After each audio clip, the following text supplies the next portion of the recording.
Okay, so let's welcome Tom Campbell to Hawaii. First time. You guys are in for a treat. Tom.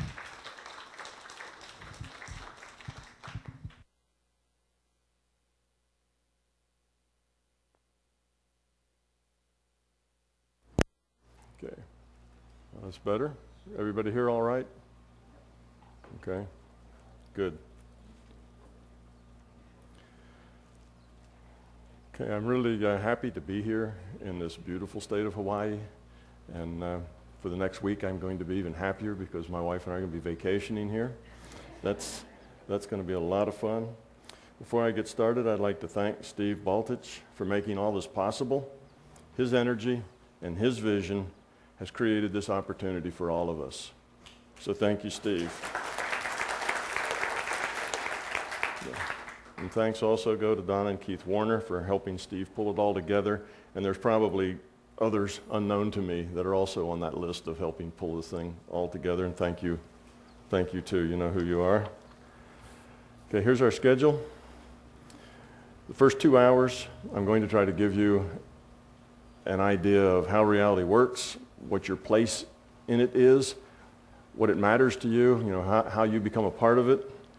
And that will enable you to see your place in the larger system more clearly. And I'm going to do it also in terms of science, how it fits in to this reality. If it's just kind of out there but doesn't really connect to this reality, then it's not as real, it's not as serious a thing. So I'm going to connect it to physics, connect it to science, as well as to metaphysics. Then we're going to break for lunch. As Steve says, we have some lunch here, or you can go elsewhere if you want to. Then we're going to have 2 hours scheduled for questions and answers, topics of your choice. Short break, and then we're going to do some experiential exercises. And what that's going to be is I'm going to try to explain to you just how things like diagnosing, healing, remote viewing, seeing auras, that sort of thing. How does that work? What are the mechanics? What's really going on when you do that? And then we're going to do some of it. Okay, we're going to practice it a little bit just so you get a chance to apply the theory. Then we're supposed to end around 5:30. We're getting a bit of a late start, so lunch will probably be just a little late too. Everything's going to be shifted about 15 or 20 minutes. So we have an extra half hour on the end, so it shouldn't be a problem. We'll get through all of this. I'm going to have to go through the first 2 hours pretty quickly because in order to tell you everything that I think is important for you to know, it's tough to do that in 2 hours. So I'm going to try to talk fast. That's not my natural style, so I'm going to be pushing it, and you're going to probably have to focus on paying attention to stay with it. Hopefully I won't fatigue you. Okay, it's going to be a very brief skim over the top. There's not going to be able to derive anything logically. All the derivations you'll have to find in the books. Now, the books are free on Google, so you don't have to buy them. Also, the last 3-day workshop I did, which was a Friday evening, all day Saturday and all day Sunday, I'm hoping to have that available on Vimeo.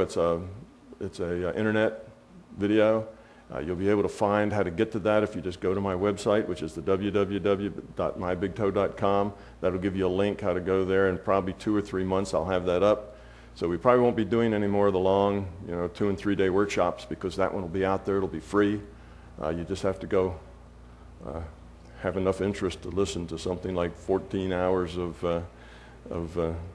workshop. So the slides are available on my website at the mybigtoe.com website. If you go to that website, on the front page you'll see a little link that'll say Hawaii slides. You can click on that and you'll have all the slides, so no need to try to copy any of the words. Now the slides are there mainly for the record, and if you can't see them well or you can't read all of it, don't worry about it. I will tell you everything you need to know. There's only a couple of slides that are really pictures that you need to look at. The rest of them are words. And like I say, the words are there for the record. So when you go back later, you can download the slides. It'll remind you of what was said and the order it was said in. So that's why they're so busy. Okay, the slides are busy to give you a record. All right, a little introduction and then we'll get on with it. Now and Always a Scientist is a very good description of me and the way I approach problems. In college, I majored in both physics and mathematics.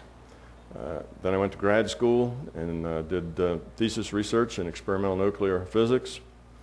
After that, took a job and have worked in the government and in NASA, off and on various jobs, various times for the last almost 40 years as an applied physicist.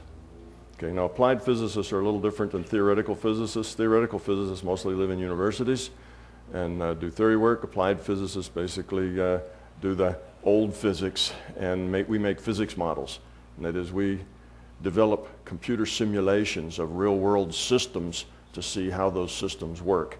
And primarily what I do, I'm a consultant, really, so what I did for NASA, that NASA contract is just ending. I've got a couple of DoD contracts just starting. I do risk analysis, which means I do mathematical models of large complex systems, see what can go wrong, what's at risk. Then if it does go wrong, what's the probability of it going wrong? Then how can you fix it to keep it from going wrong? And if you can't, how can you deal with it after it goes wrong? So it's basically, that's what I do in my other life. Okay. So what's a physicist doing here talking about consciousness and metaphysics and that sort of thing, as well as physics? Well, when I got out of graduate school, I very soon after leaving graduate school met Bob Monroe. I don't know if you know who Bob Monroe is. For those of you who don't, he's kind of Mr. Out of Body not just in the U.S., but in the world. He wrote a book called Journeys Out of the Body, followed by Far Journeys, followed by Ultimate Journeys. And Bob was a little different than others who had written about the subject. Before it was called astral projection. Bob really coined the term out of body because he didn't want all the emotional baggage that went with astral projection. There was a lot of theory and other things that went with it. And his books were just, here's what happened to me. It was just a journal of his experiences, take it or leave it. He wasn't selling any position or making any theory, and that appealed to a lot of people, still does. Well, myself and Dennis Menerick, who was an electrical engineer, we met Bob just at the time that Bob was putting together a laboratory for the study of consciousness. Bob put this together without really knowing what was going to happen there. He just knew that this is what the next step was. So he was building it. It's very much, build it and they will come kind of a concept. He was building it, and Dennis and I happened to be out on the deck of this laboratory, and with others, mostly all scientists and engineers. And Bob looked at us and said, well, hey, you guys are all science engineers. Any of you want to come here and work in my lab, help set up and build the equipment? The lab had nothing in it. This was just a building.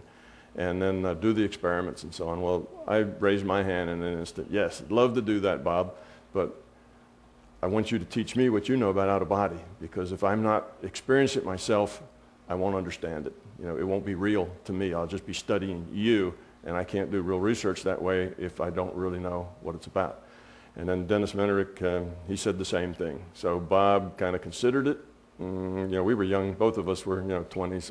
Dennis was probably 30. I was probably 27 or 28. And he was looking for some more established scientists with reputations to lend to his cause and whatever. But he didn't get any of those. So he settled for us. And we started going out to the lab about 20 hours a week, spending time with Bob Monroe, building up equipment, soldering wires and that sort of thing. Then Bob would come up, we'd get in the booths, and he'd teach us about out of body. So that's how I got involved in this. And once you learn something about the larger reality and it becomes a real place for you, it's not something you walk away of and say, well, that was interesting, but I got to go on with my life. It's a part of you. It changes you. It makes you different than you were. So for the next 35 years, which brings us up almost to now, I was trying to figure out what this larger reality was. See, I'm a physicist, and that's what we do, is try to figure out how reality works. So I wanted to know, what was its causality? What could you do there? What couldn't you do there? What was this energy? I had done lots of experiments with Bob. We healed and we remote viewed and we did all this stuff. And we had tremendous statistics saying it was 1 in a million or 10 million that we could have gotten this information, by just guessing. So we knew it was real, but we wanted to find a way to understand it, and I wanted to find a way to turn it into theory and into science. And that was really Bob's ambition too. That's why he started this lab. He wanted it to be science.